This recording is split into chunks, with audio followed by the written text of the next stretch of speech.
have with me here Josie Fitterer. She takes her guitar to senior homes and entertains, and before that she was a hairdresser ordinaire. She's an excellent dog breeder, a dog trainer. I mean, the list goes on. She lives in the city now with her little dog, Maggie. So, it was quite easy for her to fall in love with a cowboy. Well, that's right. And on her cattle ranch, you raised dogs. Tell me about what breed of dogs you had. I had German Shepherds, purebred German Shepherds, and I kept improving the breed, and I was breeding for what I would look for mainly was temperament, workability. If they're going to go on to be a service dog, they have to have those traits and get along with people. And so you weren't just so worried about their conformation at all the dog shows you went to. That wasn't most important. Well, no, because I entered in obedience and things like that, but conformation was important as well. You needed to have a good, strong body. Yeah. And I would breed to very, very good, high-quality males. You get to know people as you move around and through dog shows. And I read my Dogs in Canada magazine, so I knew what the top males were of the year. And where I really got into good bloodline, I had sent my female to BC to a breeder. By airplane? Yes. So then you keep puppies from the litters and just keep growing. I just loved it. Just all these little puppies. Yeah. Well, I only had 3 females. Oh, okay. They would only have 1 litter a year. I didn't believe in just forking them out.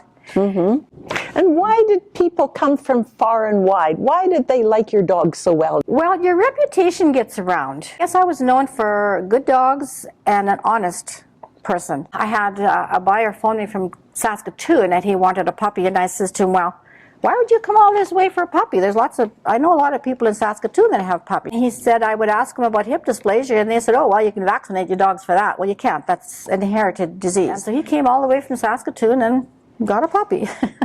So your reputation gets around. How did you come to raise dogs for the blind?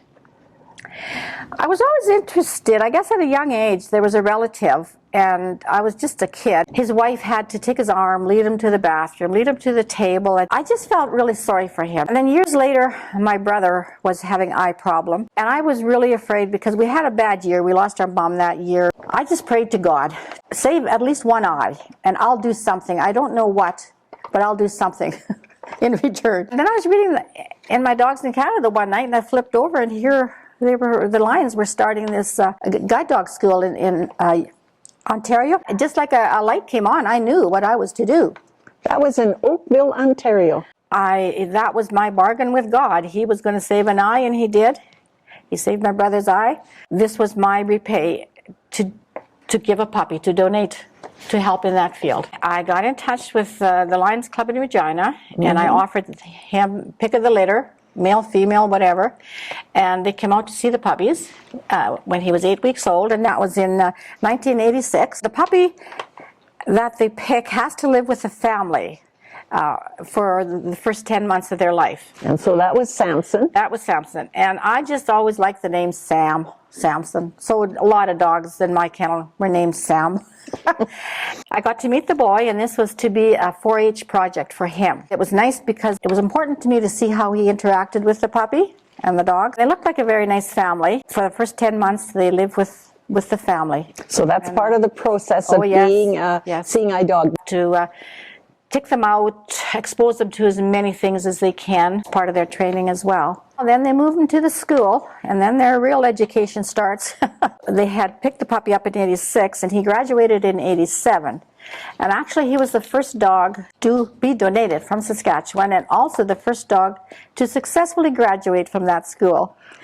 Wow. We had flown down to his graduation. So he has a graduation ceremony. Yeah, they do. When all the dogs are, it's quite the deal. You'd never been on an airplane. No, I just had to see my boy through. I just had to go. The one fella, he said the difference his guide dog has made in his life was like trading in his cane for a Cadillac.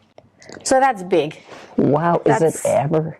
Yeah. So that seeing eye dog, after he graduated, who ended up getting the dog? McPherson, I have his picture there. He was a 27-year-old fella. He lost his sight through diabetes. They get to take him home, and they're their dog. Wow, and you donated it.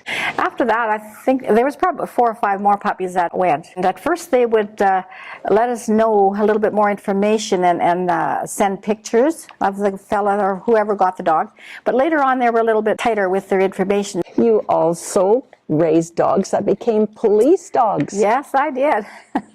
And I don't know how that came about. I guess people just knew of my dogs, and they came out to test him. He was probably a little bit over a year old. He had all his obedience training. I never trained them to attack people. But when the fella come out to test him, oh boy, he could attack. Yeah, I was Digger. So what kinds of things did Digger do for the police? Well, he tracked, and they uncovered a $6 million drug bust. He tracked down lost people because he was a small dog and his handler was a very big man.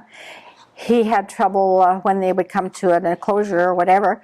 So the policeman he had called talked to me one time, and he said, but we have it all figured out now. He said, I get down on all fours, Digger jumps on my back and over the fence. And they're doing such an honorable job, those dogs. Like, you just can't praise them enough. The police service dog was a bonus.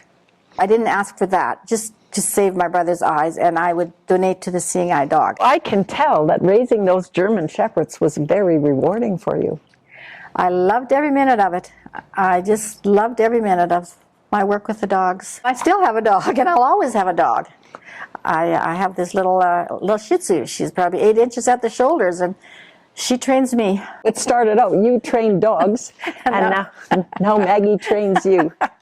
Yes, that's right. And I thank you for giving me the opportunity to think back through the years. I didn't realize that it was such a big...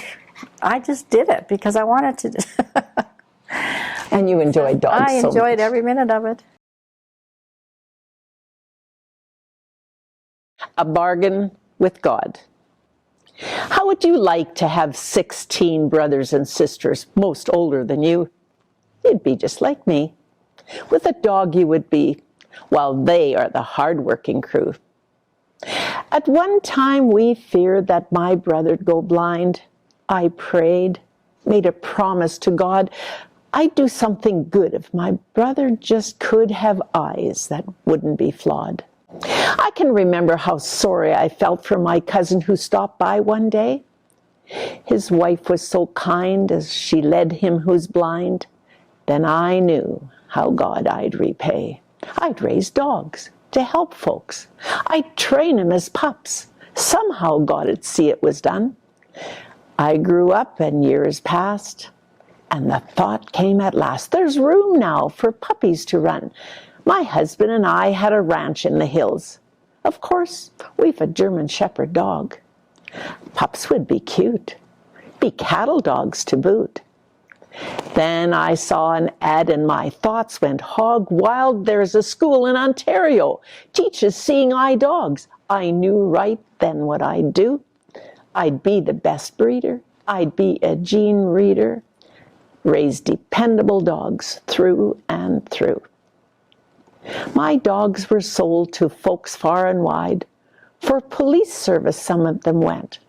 But was it a thrill when one trained in Oakville, then as seeing eye dog to a blind man was sent?